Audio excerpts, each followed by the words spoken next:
Minggu ke-14. Subcapain pembelajaran MK kemampuan akhir yang direncanakan.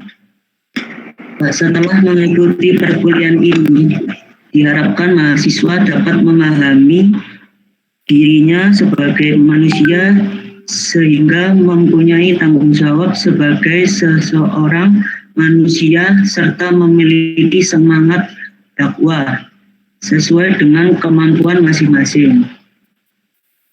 Materi pembelajaran hari ini hakikat manusia dan tugas berdakwah. Pertama, tujuan penciptaan. Dua, sifat manusia. Ketiga, tanggung jawab. Keempat, membangun harga diri manusia. Kelima, makna dakwah. Keenam, tujuan dakwah. Ketujuh, bentuk-bentuk dakwah, lisan, perbuatan, dan tulisan dalam fikih dakwah. Ke-8, peran pemuda dalam memikul risalah. Bentuk pembelajaran SLC, ceramah, dan diskusi dua arah. Waktu belajar SLC 50 menit, TM 30 menit, diskusi 20 menit. Asesmen, indikator mengikuti hakikat manusia dan tujuan diciptakannya. Memahami makna dakwah, mendalami pengetahuan tentang dakwah dan peran pemuda dalam dakwah. Untuk kuis bobot 4%. Selanjutnya kita ke slide materi. Hakikat manusia dan dakwah.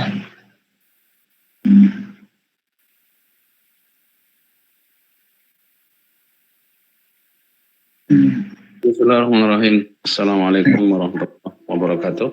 Hendriko belum terlihat ya? Kameramu masalah atau gimana, Hendriko?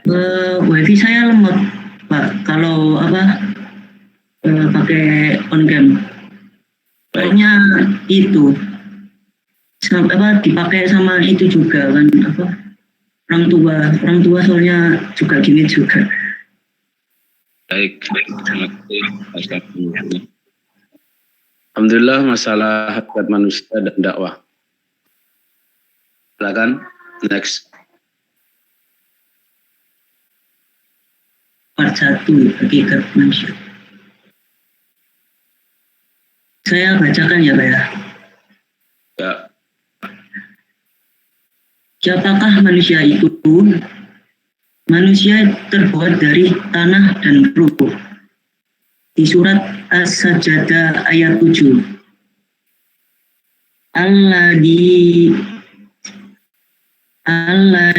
ahsana kulla syai'in laqahu wa bada khalqal insani min di, yang artinya yang memberi indah segala sesuatu yang dia ciptakan dan yang memulai penciptaan manusia dari tanah. Dan juga di surat Al-Hijr ayat 29. Fa'ida sakoitu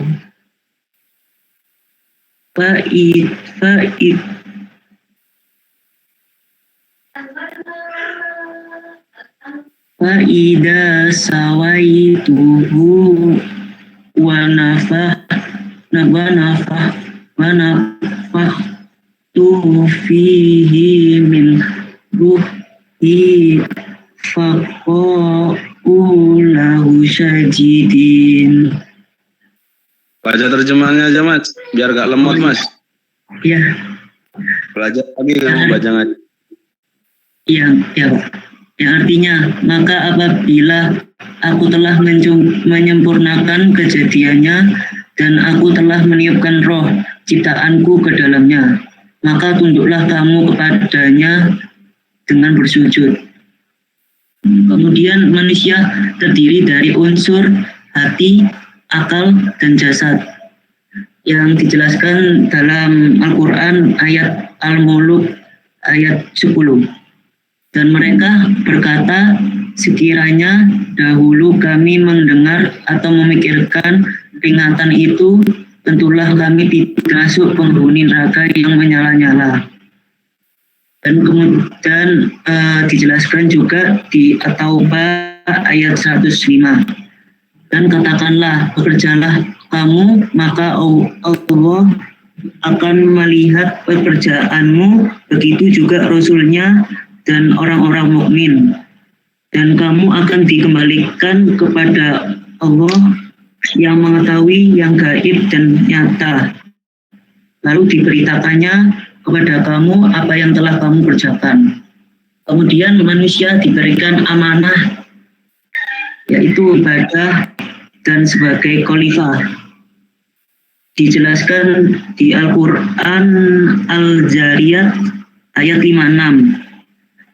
Aku tidak menciptakan jin dan manusia, melainkan agar mereka beribadah kepadaku. Dan dijelaskan Al-Quran Al-Baqarah ayat 31.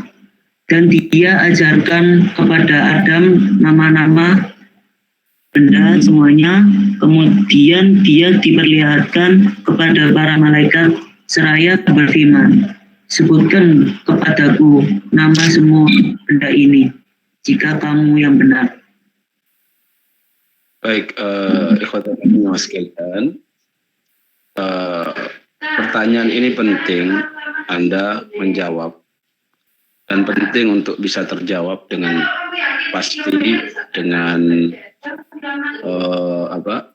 yakin bahwasannya manusia itu adalah ciptaan Allah, makhluk ciptaan Allah, bukan dari pastinya kera sebagaimana teori-teori yang nggak jelas itu. Dan kamu harus tahu, pasti setiap diciptakan penciptaan itu ada tujuan. Sehingga tujuan manusia diciptakan ya untuk beribadah dan sebagai khalifah. Ini akan dijelaskan lebih rinci di akhir ya. Yang jelas materi atau komposisi dari manusia itu dari sisi penciptaan awal itu dari tanah. Generasi kedua dari tulang rusuk, dan generasi ketiga dari air mani. Khuliqa min ma'in dafiq yakhruju min bayni sulbi wat tara'ib.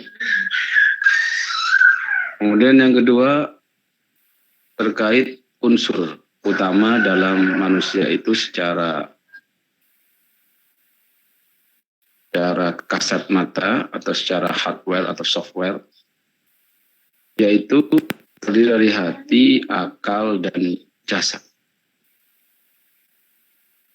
Ketika Anda makan dengan nutrisi terbaik, itu adalah jasad.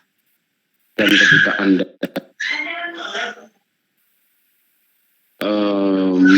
membaca Al-Quran, mendengarkan kajian, atau apa-apa, itu nutrisi kejiwaan, yaitu ruh. Ruh itu butuh akan nutrisi, sehingga orang Islam harus sesuai dengan kebutuhan nutrisinya.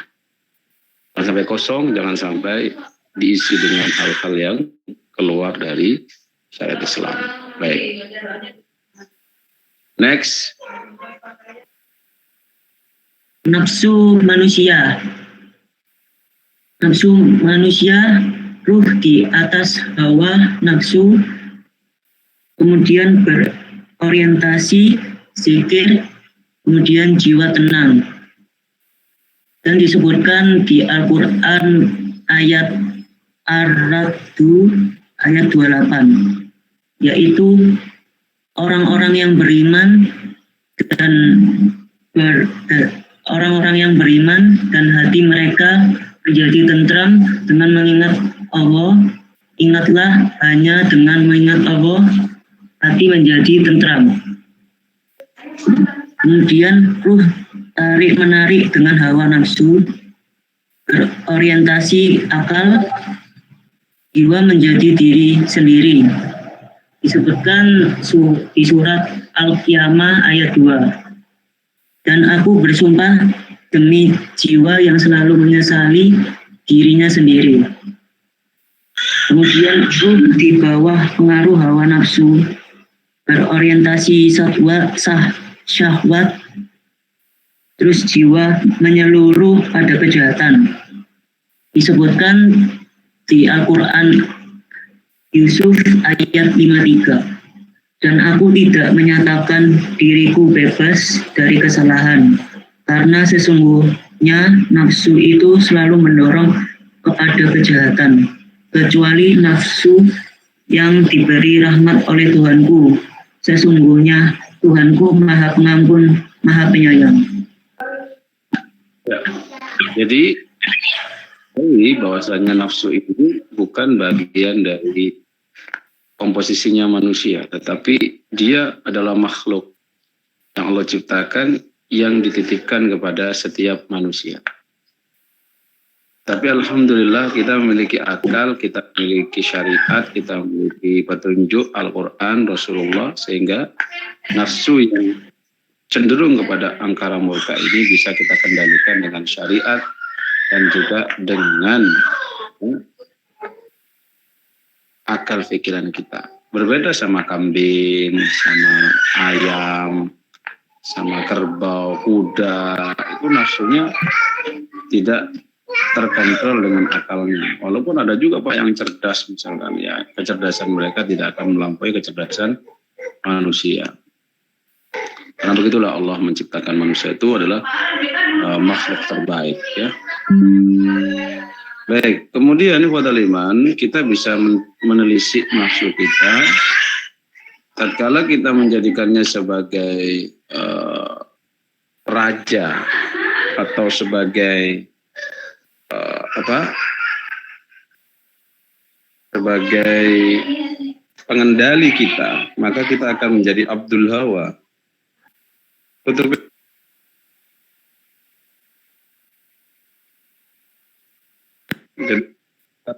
Menjadi Abdul Hawa, maka kita yang akan disetir oleh nafsu. Bahkan ada yang mengaku dan menjadikan nafsunya sebagai Tuhan. Hingga ada firman, afara'aita man ittakhadha ilahahu hawa. Tidaklah kalian melihat, adakah terhadap seseorang yang menjadikan nafsunya sebagai Tuhannya. Nah, ini yang bermasalah. Nah, akhirnya ada seperti Fir'aun, seperti Namrud, ya, mengaku sebagai Tuhan, bukan repot. Pertanyaan meskipun tatkala kita ini mampu mengendalikan nafsu kita dan nafsu kita ini tunduk terhadap kita, maka bersyukurlah karena itu adalah nafsu yang mutmainnah. Dan yang demikian ini orang akan memasukkan dirinya sendiri dengan nafsu itu kepada surganya Allah. Ya ayyatuhan nafsul mutmainnah irji'i ila rabbiki radiyatan mardiyah fadkhuli fi ibadi wadkhuli jannati. Ya. Next. Sifat manusia. Jika manusia diberi pilihan jalan yang disebutkan dalam surat Al-Insan ayat 3. Sungguh kami telah menunjukkan kepada jalan yang lurus, ada yang bersyukur dan ada pula yang kufur. Jiwa manusia diberi dua pilihan jalan, yaitu jalan yang benar melahirkan takwa, dan jalan yang salah yang melahirkan fujur. Yang dijelaskan di Al-Quran Asy-Syams ayat 7-10. Dan jiwa serta penyempurnaannya, ciptaannya, maka Allah mengilhamkan kepada jiwa itu jalan kefasikan dan ketakwaannya. Sesungguhnya beruntunglah orang yang mensucikan jiwa itu, dan sesungguhnya merugilah orang yang mengotorinya.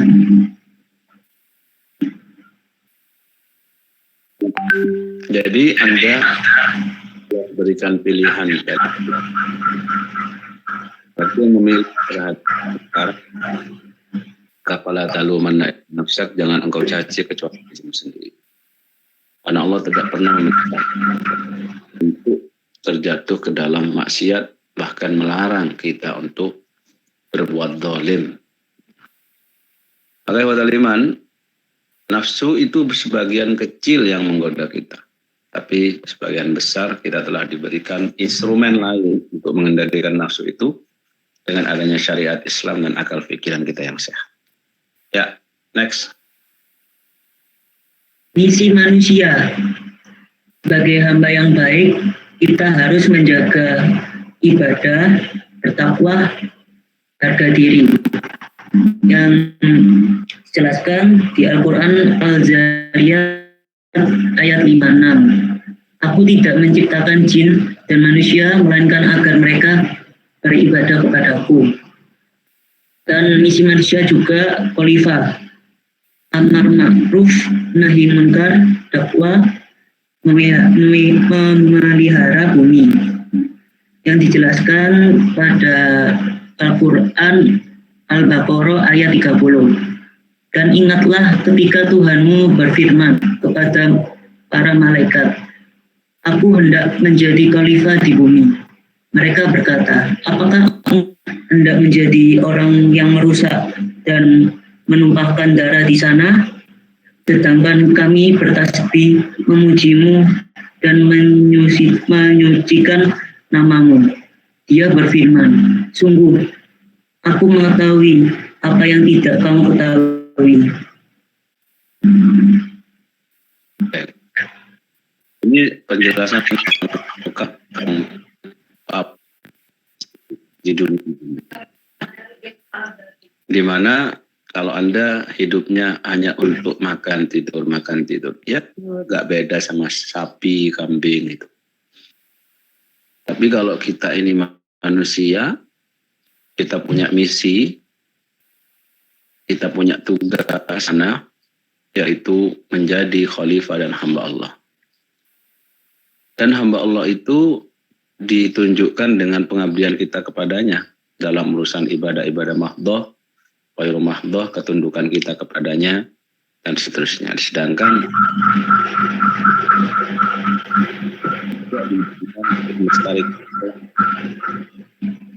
jangan asal-asalan seperti orang-orang yang tidak tahu tugasnya sebagai khalifah.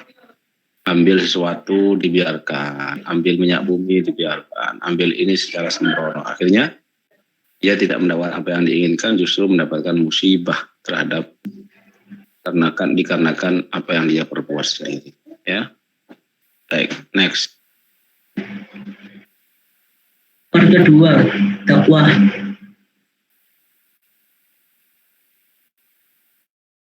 Makna dakwah. Pengertian dakwah mengajak manusia kepada Allah dengan hikmah dan nasihat yang baik, sehingga mereka meninggalkan tahawud dan beriman kepada Allah agar mereka keluar dari kegelapan jahiliyah menuju cahaya Islam. Ya, bedakan antara berdakwah dan berfatwa. Kalau berdakwah itu Anda menyampaikan sesuatu yang sudah jelas-jelas. Misalkan sholat itu wajib, pacaran itu misalkan haram. Ya udah sampaikan apa adanya itu, ya. Kalau memang bisa memberikan landasan hukumnya, ya boleh. Kalau belum bisa, ya sampaikan sebisanya. Berbeda dengan berfatwa. Berfatwa itu ada orang pelik tanya hukum, kita jawab dengan landasan, ya. Jawaban sebuah hukum itu fatwa, ya. Baik, next. Keutamaan dakwah. Berdakwah itu berpahala.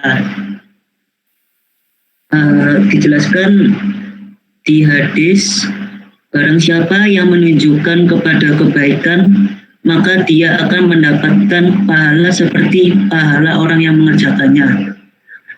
Kemudian keutamaan dakwah mendapatkan rahmat. Rasulullah Shallallahu Alaihi Wasallam bersabda, sesungguhnya para malaikat serta semua penduduk langit-langit dan bumi, sampai semut-semut di sarangnya, mereka semua bersolawat, mendoakan dan meminta ampun atas orang yang mengajarkan kebaikan kepada manusia. Kemudian keutamaan dakwah selanjutnya termasuk pada golongan manusia yang beruntung. Dijelaskan di Al-Quran Al-Imran ayat 104. Dan hendaklah di antara kamu ada segolongan orang yang menyeru kepada kebajikan, menyuruh berbuat yang makruf, dan mencegah dari yang munkar. Dan mereka itulah orang-orang yang beruntung. Baik. Jadi ketika sudah tahu keutamaan dakwah, maka sudah menjadi kewajiban kita ya. Bandiku ani walau ayat. Sampaikan dari aku, kata Rasulullah, walaupun satu ayat. Dan sebenarnya umur kita akan menjadi berkah karena bisa saja sudah mati. Namun karena dakwah yang kita lakukan, orang melakukan sholat, orang itu rajin dan ingat kepada Allah gara-gara kita yang berdakwah ini, maka pahalanya juga kita akan dapatkan sampai kita mati, sampai hari kiamat. Kayak ini ikhwatal iman, pentingnya kita ini berdakwah. Dan berdakwah tidak harus di atas mimbar kok. Bagi teman-teman yang dari teknik, kita menuliskan karya-karya ilmiah kita, itu bagian dari dakwah kita dengan tulisan. Jadi ikhwatal iman jamaah sekalian, dakwah itu penting kita itu untuk ikut turut andil, kalaupun tidak bisa menjadi ujung tombak, maka kita akan menjadi dalam urusan dakwah itu kita juga harus punya sumbangsih, walaupun tidak menjadi pemain utama ya, bisa menjadi pemain cadangan itu.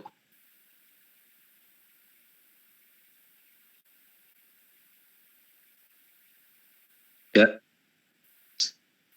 Ya. Tujuan dakwah untuk individu menjadi pribadi yang bertakwa. Untuk keluarga, melahirkan keluarga yang kokoh dengan menanamkan nilai-nilai ajaran Islam. Untuk seluruh manusia, melahirkan kekuatan jamaah dengan penuh kedamaian dan persatuan yang baik. Kemudian tauhid yang kuat. Tauhid yang kuat dijelaskan dalam Al-Quran An-Nahl ayat 36. Dan sungguh kami telah mengutus seorang Rasul untuk setiap umat untuk menyerukan, sembahlah Allah dan jauhlah tagut. Kemudian taat syariat. Aku tinggalkan untuk kalian sesuatu jika kalian berpegang teguh kepadanya, kalian tidak akan sesat selamanya, yaitu kitab Allah dan sunnahku. Akhlak yang baik. Sesungguhnya aku diutus hanya untuk menyempurnakan kesalihan akhlak.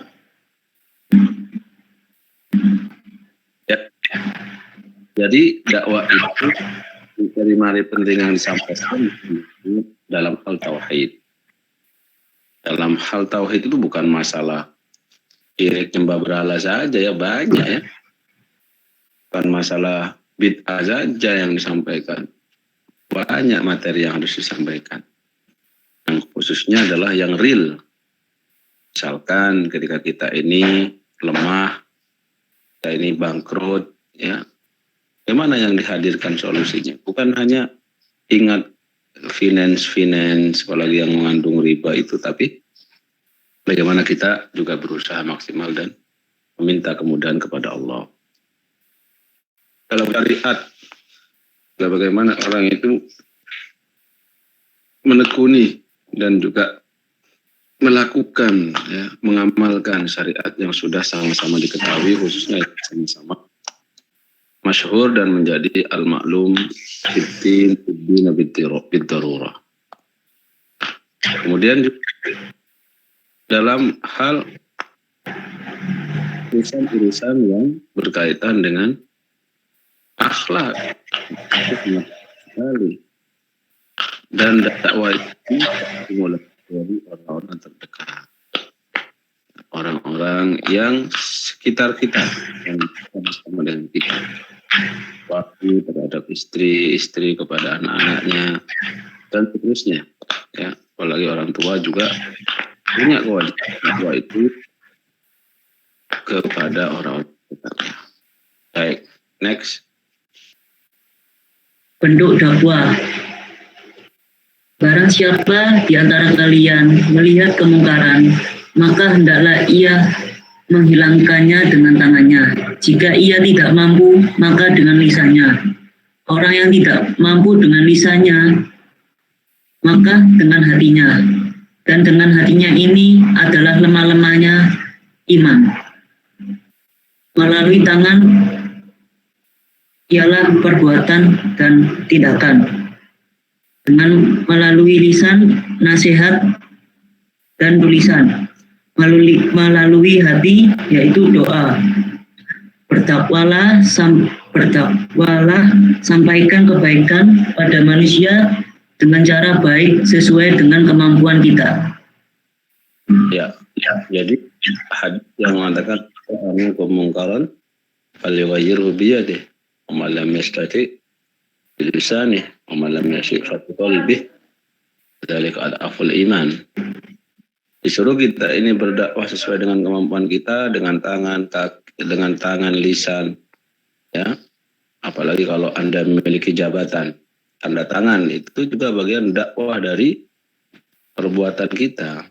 Ya. Anda sebagai pemegang kekuasaan atau Anda sebagai pemangku kebijakan, ya sudah. Pastikan kebijakan Anda itu menyadarkan orang pada Allah, ya, menegakkan syariatnya Allah, itu sudah bagian dari dakwah. Malah enak itu dakwahnya orang seperti itu tuh, pahalanya bisa besar sekali, ya. Nah dia real nyata dalam kehidupan ini. Ya, next. Peran pemuda dalam dakwah. Pemuda adalah generasi penerus. Dan pemuda adalah generasi pengganti. Semangat dan idenya berapi-api. Pembaruan moral umat. Islam itu menjadi mulia meski tanpa adanya sumbangsi dari kita. Sehingga hakikat kemuliaan adalah ketika kita memuliakan Islam dengan cara mengamalkan dan menyebarkan ajaran-ajarannya. Maka darinya jadilah bagian dari kemuliaan tersebut. Itulah berkah dengan dakwah. Ya.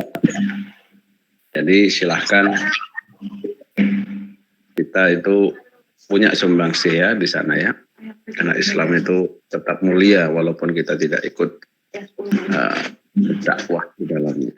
Tapi kita tujuan berdakwah itu memang agar kita mendapatkan kemuliaan itu.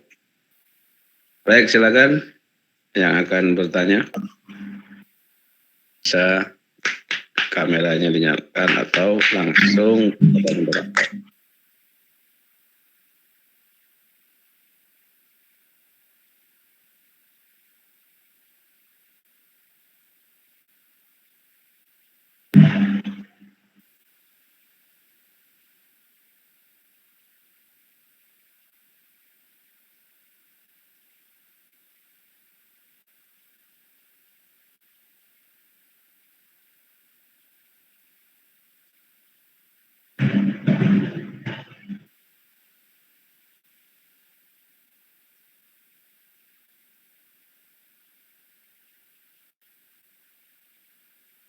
Tidak ada pertanyaan.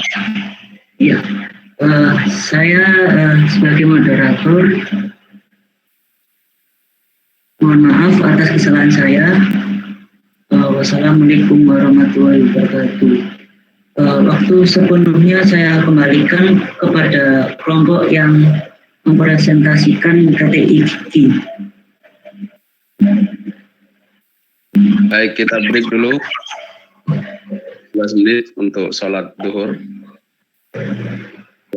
Nanti jam 11.35 atau maksimal jam 11.40. Kelompok 8, 9 ya bisa presentasi. Kalau ternyata nanti waktunya ya kelompok lain yang belum presentasi bisa di minggu tenang ya. Dan hukumnya sunnah untuk hadir kelas. Kalau enggak hadir juga enggak apa-apa. Karena sudah melewati 14 kelas. 14 pertemuan. Baik. Kita tutup dulu untuk sholat duhur. Subhanakallahumma wa bihamdika. Nanti sampai ketemu di 20 menit berikutnya atau di jam 11.40-an. Jam 11.40 cukup insya Allah.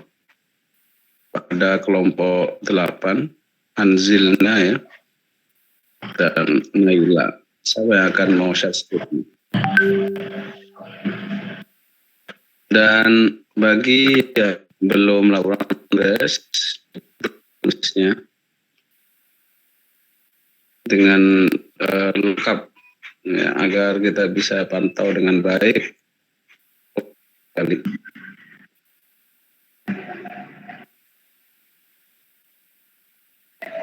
Saya izin buat stop search. Ya.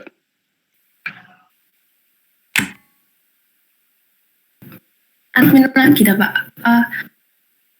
Tiba saya keluar karena jaringannya jelek. Siapa? Anzilna apa Naila? Naila Pak. Naila. Ya. Naila dia. Nanti kamu orang NO ya? Iya Pak. Masya Allah ya. Ada tuh waktu itu ada nih. Mas Klojan. Wah, orang NO itu mantap itu. Ada juga yang siapa ya? Siapa gitu? Mega. Allah. Baik. Masya Allah, saya lihat sudah banyak sekali yang. Apa udah terlihat Pak? Ya. Baik. Assalamualaikum warahmatullahi wabarakatuh. Kami dari kelompok 8 akan mempresentasikan karya tulis ilmiah Quran kami yang berjudul Insecure dalam Pandangan Psikologi dan Quran Surat Ali Imran ayat 139. Ini abstraknya dibaca yang bahasa Inggris apa yang bahasa Indonesia Pak? Ya lebih terserah sampean. Anda lebih fasih bahasa Inggris ya bahasa Inggris Pak. Yang bahasa Indonesia saja Pak. Abstrak, kesehatan mental merupakan kondisi di mana seorang individu dapat berkembang secara fisik, mental, spiritual, dan sosial sehingga individu tersebut menyadari kemampuan sendiri, dapat mengatasi tekanan, dapat bekerja secara produktif, dan mampu memberikan kontribusi untuk komunitasnya. Pesatnya perkembangan globalisasi membuat penyebab-penyebab gangguan kesehatan mental semakin bercabang, salah satunya yaitu insecure. Definisi dari insecure adalah perasaan tidak aman yang dirasakan oleh seseorang dan menganggap semua orang di sekitarnya berbahaya. Perasaan ini membuat seseorang seperti terancam oleh lingkungan dan berakibat dapat melahirkan perasaan lain yang sifatnya negatif dan dapat mengganggu kelangsungan hidup. Perasaan yang lahir tersebut diantaranya seperti hilangnya rasa percaya diri, merasa rendah diri, cemas, dan takut. Bahkan perasaan insecure ini dapat memperburuk kesehatan mental sampai pada tahap depresi. Hal ini membuat seseorang yang mengalami insecure kebingungan tentang Bagaimana cara menangani perasaan insecure menurut psikologi pedoman Al-Quran? Sementara itu, dalam kandungan surat Ali Imran ayat 39 diduga terdapat korelasi untuk mencegah dan menangani perasaan insecure karena dalam ayat ini Allah Subhanahu wa Ta'ala telah menyatakan bagaimana kedudukan seorang manusia yang dianggap sebagai makhluk yang paling tinggi derajatnya dan tidak seharusnya merasa rendah diri dan bersedih meratapi kegagalan. Berdasarkan ulasan dan latar belakang tersebut, maka penulis menjelaskan tujuan dari artikel ilmiah ini yaitu mengetahui hubungan antara insecure dalam pandangan psikologi dan Quran surat Ali Imran ayat 139. Pendahuluan kesehatan jiwa menurut Undang-Undang Nomor 18 Tahun 2014 tentang Kesehatan Jiwa menerangkan bahwa kesehatan mental merupakan kondisi di mana seorang individu dapat berkembang fisik, mental, spiritual, dan sehingga individu terus menyadari kemampuan sendiri, dapat mengangkat tekanan, dapat bekerja secara produktif, dan mampu memberikan kontribusi untuk komunitasnya. Pesatnya perkembangan globalisasi membuat penyebab gangguan kesehatan mental semakin berkembang, salah satunya yaitu insecure. Definisi dari insecure adalah perasaan tidak aman yang dirasakan oleh seseorang dan menganggap semua orang di sekitarnya berbahaya. Perasaan ini membuat seseorang seperti terancam oleh lingkungannya dan berakibat dapat melahirkan perasaan lain yang sifatnya negatif dan dapat mengganggu kelangsungan hidup. Perasaan yang lahir tersebut diantara seperti hilangnya rasa percaya diri, merasa rendah diri, cemas, dan takut. Bahkan perasaan insecure ini dapat memperburuk kesehatan mental sampai pada tahap depresi. Data yang diambil dari Organisasi Kesehatan Dunia WHO pada tahun 2017 menyatakan bahwa depresi dan kecemasan merupakan gangguan jiwa umum yang prevalensinya paling tinggi. Lebih dari 100 juta orang di seluruh dunia atau sekitar 3,6% dari populasi menderita kecemasan. Hal ini membuktikan bahaya dari insecure yang dapat menyerang semua kalangan.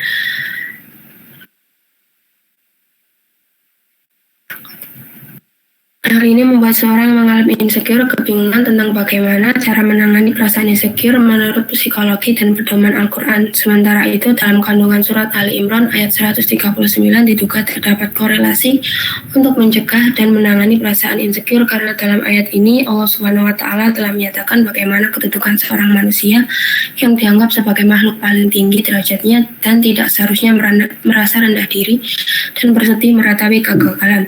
Berdasarkan ulasan dan latar belakang tersebut, maka penulis menjelaskan tujuan dari artikel ilmiah ini yaitu untuk mengetahui hubungan antara insecure dan dalam pandangan dan Quran surat Ali Imran ayat 139.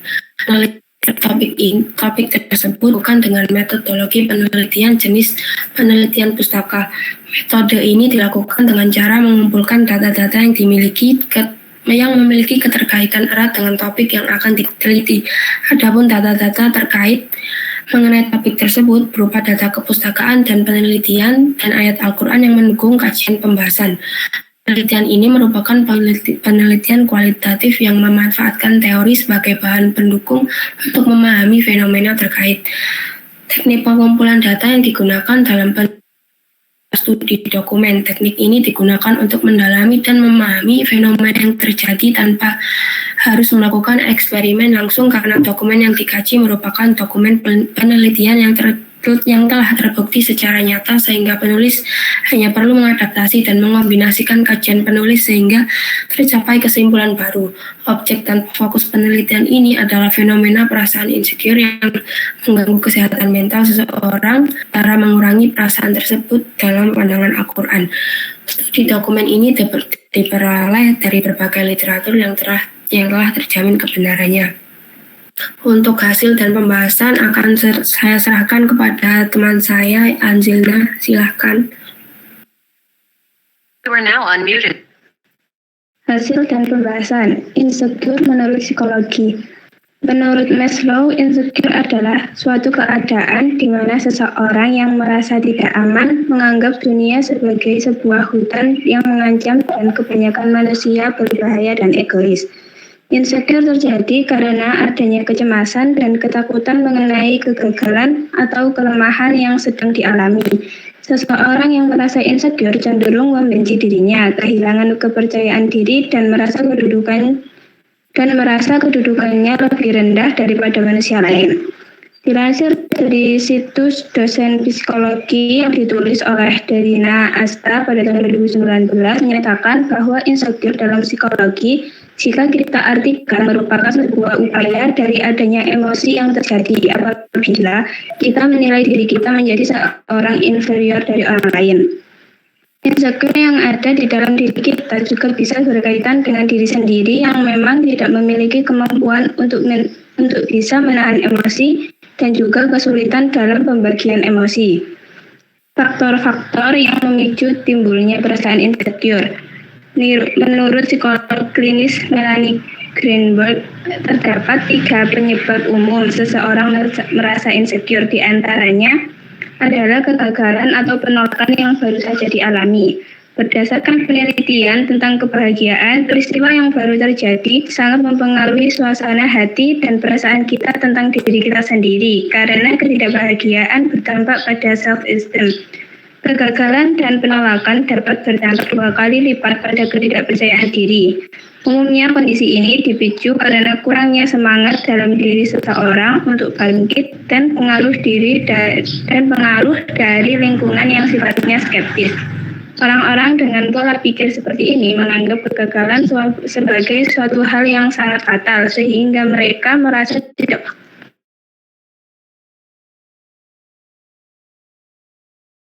kegagalan tersebut tanpa adanya keinginan untuk bangkit dan mencari jalan keluar. Sementara itu, lingkungan yang sifatnya skeptis merupakan kondisi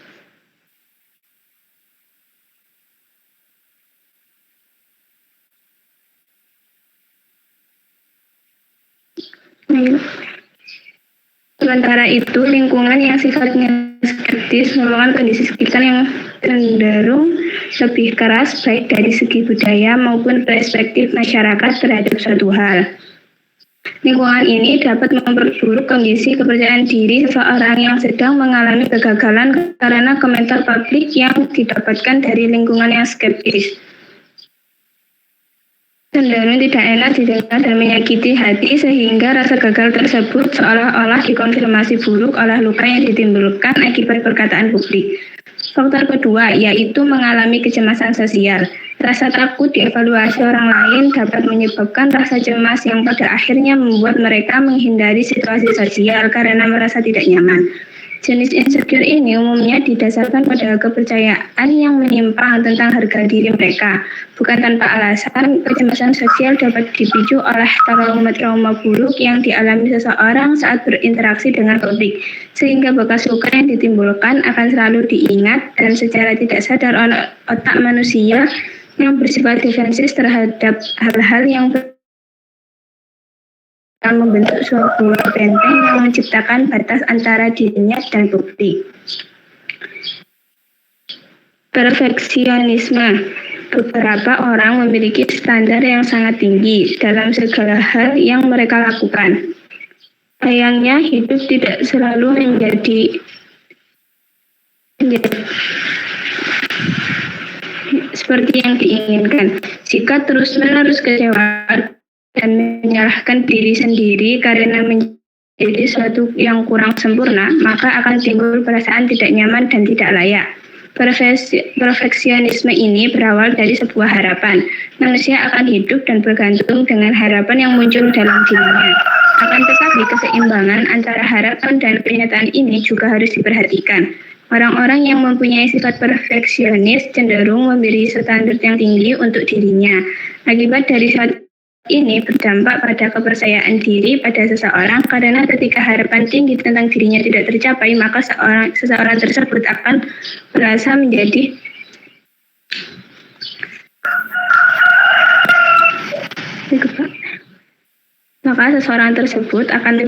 orang yang buruk karena tidak berhasil memenuhi kriteria sempurna yang ada dalam imajinasinya. Seseorang dapat diindikasikan sedang mengalami insecure saat dirinya merasa rendah diri. Rendah diri merupakan sikap yang menganggap dirinya lebih rendah dari orang lain dan dapat muncul sebagai akibat sesuatu yang nyata atau hasil imajinasinya saja. Rendah diri ini menggerogoti kepercayaan diri untuk tampil di publik dan membuat seseorang fokus pada satu titik lemah dalam diri seseorang tanpa mempertimbangkan kelebihan yang ada. Mengalami takut berlebih juga dapat dikategorikan sebagai ciri yang menandakan seseorang sedang mengalami insecure. Hal ini akan menimbulkan efek bagi seseorang seperti terkurung dalam rasa takutnya. Penderita yang mengalami ini cenderung lebih banyak memikirkan kemungkinan buruk yang akan terjadi sehingga terlalu banyak berpikir negatif tentang hasil yang didapat dan menjadi takut untuk memulai atau bertindak. Salah satu ciri yang sering dialami oleh semua orang adalah terjebak zona nyaman. Zona nyaman merupakan suatu kondisi yang menjebak seseorang di dalamnya sehingga seseorang merasa tidak perlu melakukan hal baru lagi. Zona nyaman seperti jurang yang tidak disadari banyak orang karena zona nyaman sendiri membuat seseorang merasa aman dan berpikir buruk tentang hal baru yang belum dicoba. Ciri lain yang dapat dikenali oleh banyak orang adalah sering membandingkan diri dengan orang lain. Kegiatan membandingkan ini cenderung menganggap kehidupan yang lebih bahagia daripada kehidupan yang sedang dijalaninya. Anggapan tidak berdasar itu akan membawa seseorang pada rasa kufur tanpa mempertimbangkan fakta bahwa setiap orang menjalani hidup dengan beban yang sama berat sesuai dengan kondisinya.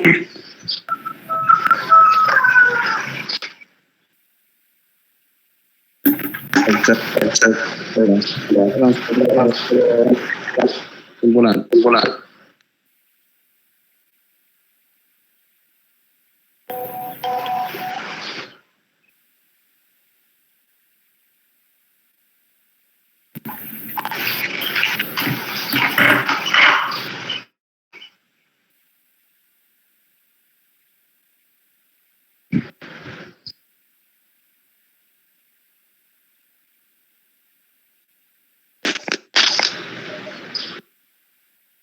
Halo. Coba langsung Bu.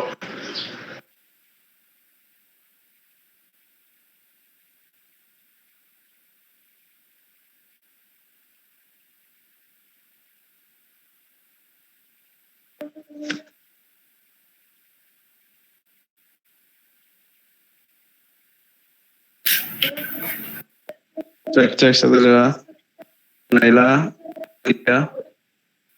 Iya, Pak. Bisa ya langsung ke kumpulan coba.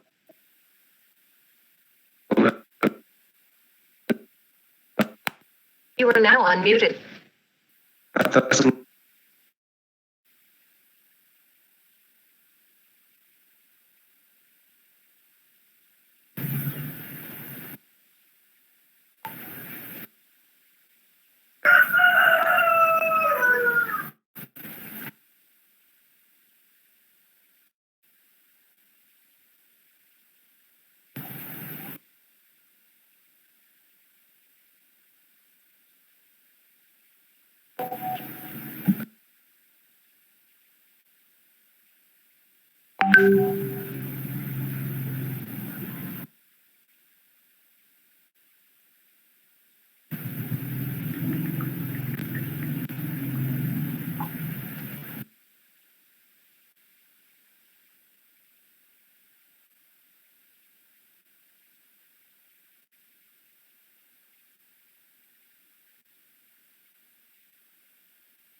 Surat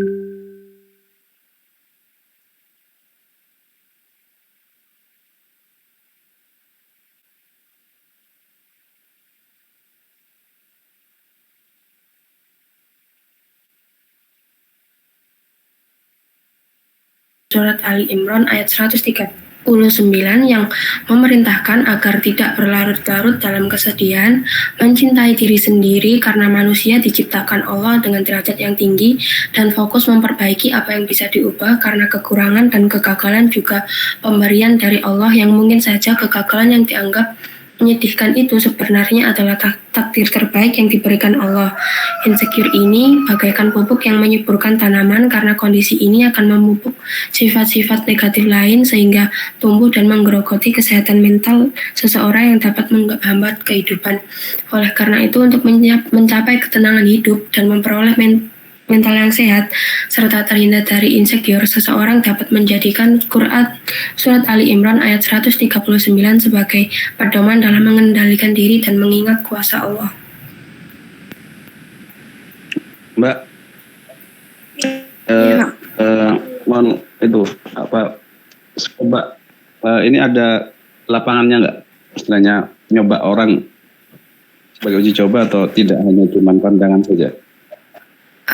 Enggak, Pak. Kami metode penelitiannya pakai kasus ini, Pak, studi pustaka. Jadi data-datanya ngambil dari penelitian orang lain gitu, Pak. Terus kita ngambil kesimpulannya gitu. Baik. Kemudian itu saya lihat tadi kamu sudah submit atau belum? Sudah, Pak. Ke jurnal Usuluddin itu? Iya. Nyambung kira-kira. Saya kok nggak yakin kalau itu dari sisi apanya nyambungnya ke Usuluddin itu? Ini, Pak, implementasi Al-Qur'annya itu, Pak, untuk untuk sebagai pedoman dalam mengendalikan diri tadi, Pak. Coba itu tadi jurnal Usuluddin, apa nama jurnalnya tadi? Saya sempat ngecek tadi, cuma lagi error waktu itu. Jurnal Fuad, Pak. Terus? Apa nih, Pak? Bagaimana, Pak? Jurnal Fuad, uang cakupannya apa? Miliknya siapa?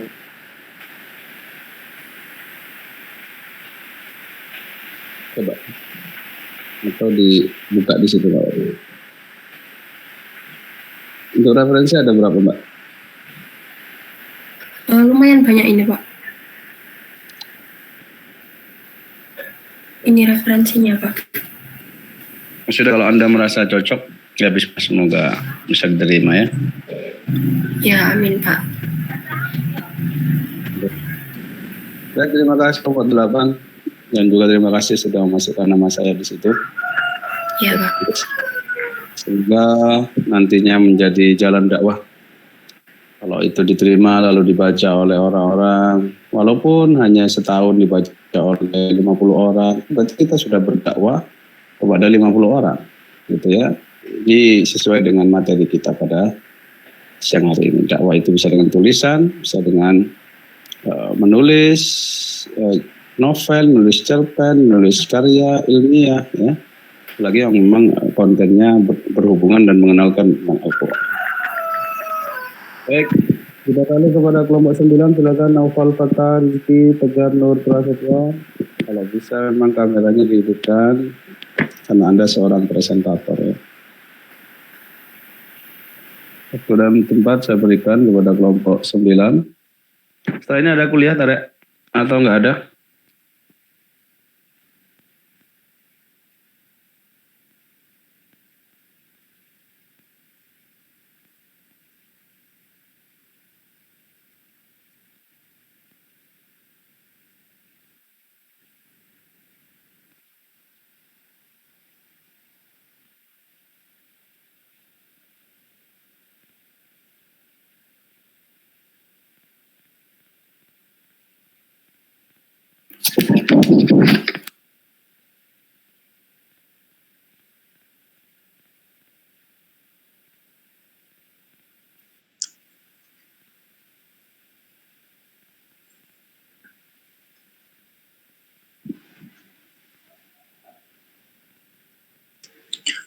Sebelumnya, Assalamualaikum warahmatullahi wabarakatuh.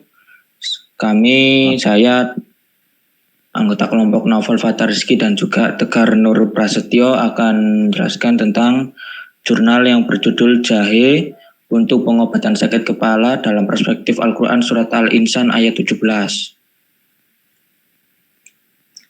Abstrak. Disebutkan dulu Mas, mau di submit di mana? Sudah disubmit belum? Oh, belum Pak untuk submit Pak, tapi untuk linknya sudah ada. Jurnal apa namanya gitu, dijelasin Mas. Kami akan ini cuti miliknya ini gitu loh, resmi, ayo. Belajar kayak gitu. Oh iya Pak, sebentar Pak.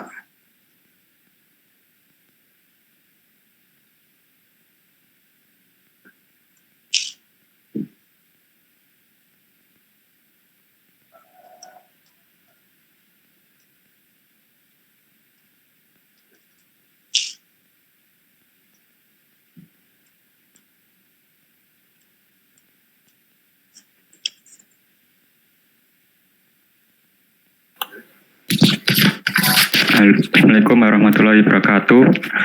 Jadi jurnal kami kelompok 9 akan disubmit di window of public health journal yang dimiliki oleh Universitas Muslim Indonesia dari Makassar. Dan Novel silakan lanjutkan. Ya, itu lingkupnya jurnal apa Mas? Kesehatan masyarakat atau Tibawi? Jurnal ya. Kesehatan masyarakat Pak.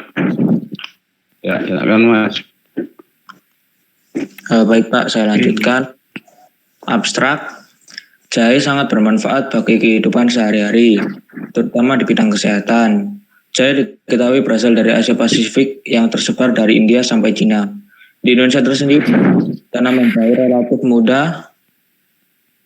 relatif mudah ditemukan dan penggunanya sudah meluas, bukan hanya untuk keperluan memasak, tetapi juga untuk kesehatan. Kandungan gizi yang terdapat di dalam jahe atau zanjabil dipercaya dapat digunakan untuk pengobatan sakit kepala.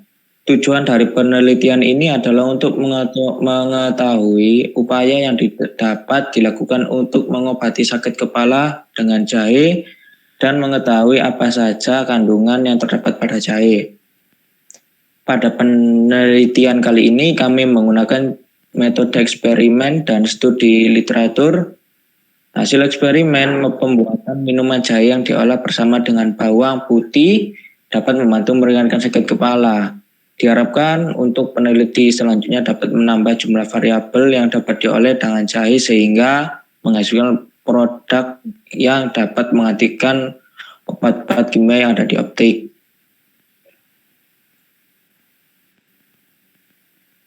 Untuk pendahuluan, kesehatan adalah faktor terpenting.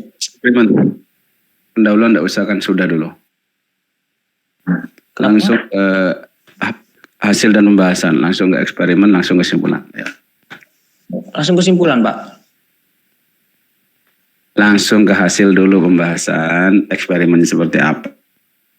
Baru hasil ya, pembahasan, Pak. Pembahasan. Seduhan air jahe yang hangat dapat meringankan sakit kepala. Ini adalah salah satu cara alami sembuhkan sakit kepala.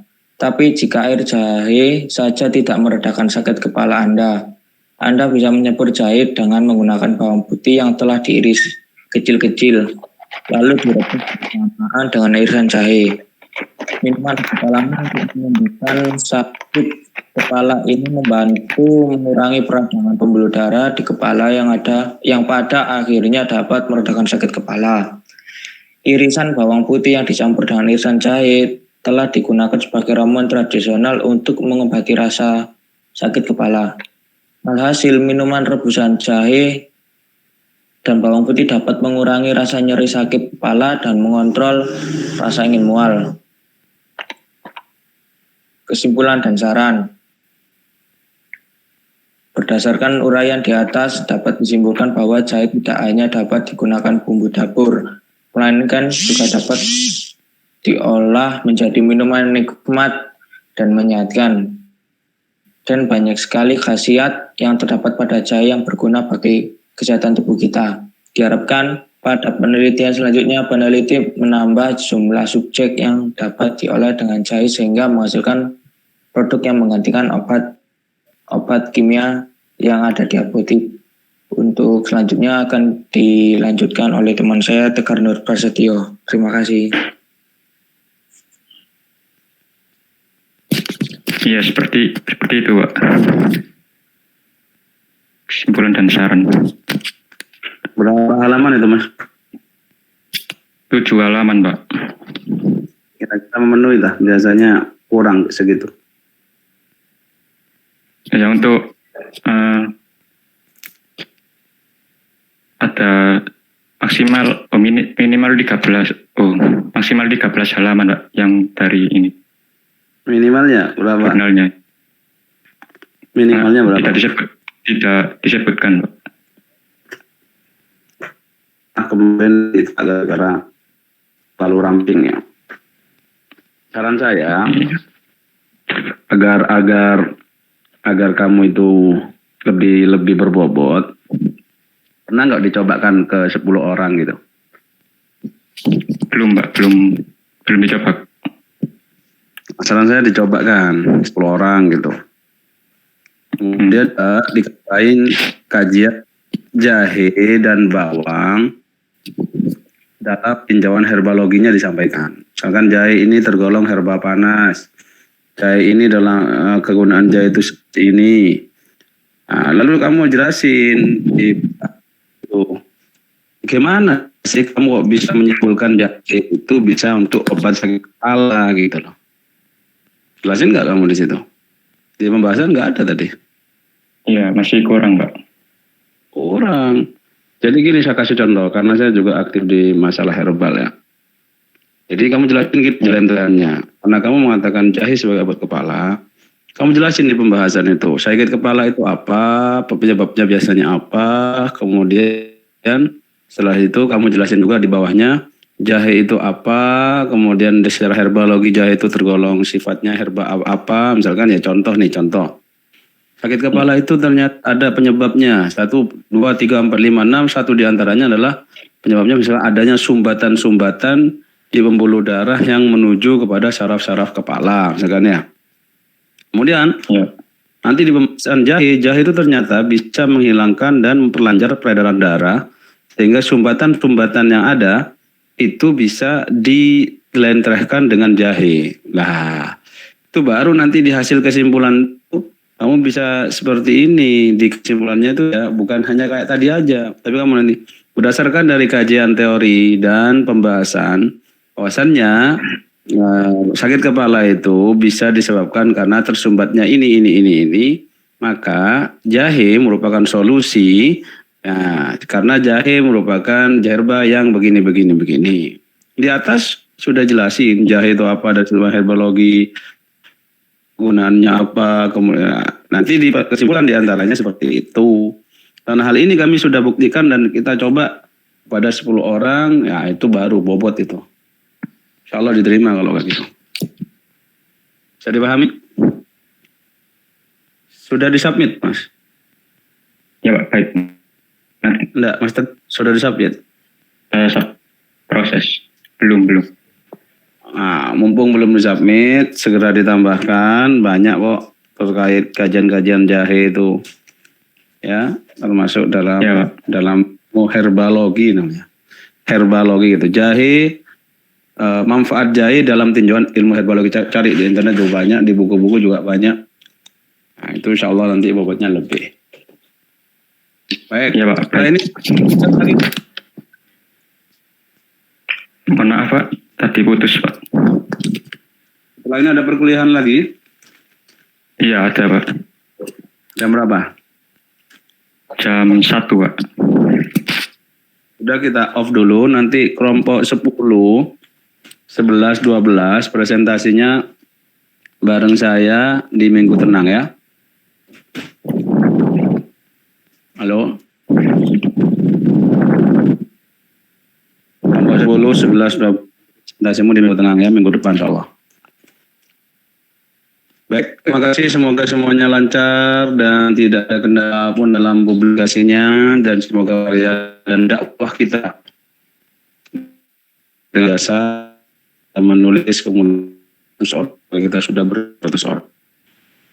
Subhanakallahumma bihamdika asyhadu an la ilaha illa anta astaghfiruka wa atubu ilaik. Saya mohon maaf dari awal hingga akhir jika ada hal-hal yang kurang berkenan, dan juga saya ucapkan terima kasih kepada kelompok 9, kelompok 8 yang sudah memasukkan saya sebagai penulis bersama-sama dengan kalian. Assalamualaikum warahmatullahi wabarakatuh. Waalaikumsalam warahmatullahi wabarakatuh. Waalaikumsalam warahmatullahi Assalamualaikum warahmatullahi wabarakatuh. Saya off dulu ya.